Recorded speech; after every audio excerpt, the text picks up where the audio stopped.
తెలంగాణ ప్రభుత్వం పంచాయతీ ఎన్నికలపై కసరత్తు చేస్తోంది. సమగ్ర కులగణన కోసం ఏర్పాటు చేసిన డెడికేషన్ కమిషన్ ఫిబ్రవరి 2 లోపు నివేదిక అందించనుంది. ఆ రిపోర్ట్ వచ్చాక పంచాయతీ ఎన్నికలపై రేవంత్ సర్కార్ ఓ నిర్ణయం తీసుకున్నట్లు తెలుస్తోంది.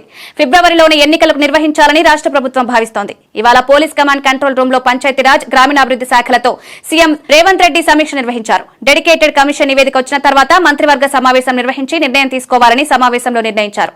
ఈ సమావేశంలో డిప్యూటీ సీఎం మల్లు భట్టి విక్రమార్క, మంత్రులు సీతక్క, ఉత్తమ్ కుమార్ రెడ్డి, పొంగులేటి, ఇతర ఉన్నతాధికారులు పాల్గొన్నారు. రాష్ట్ర ప్రణాళిక విభజన చేపట్టిన సమగ్ర సర్వేను విజయవంతంగా నిర్వహించారని సీఎం రేవంత్ ఉన్నతాధికారులను అభినందించారు. 2024 ఫిబ్రవరి 1న పంచాయతీల్లో సర్పంచ్ల పదవీకాలం పూర్తయింది.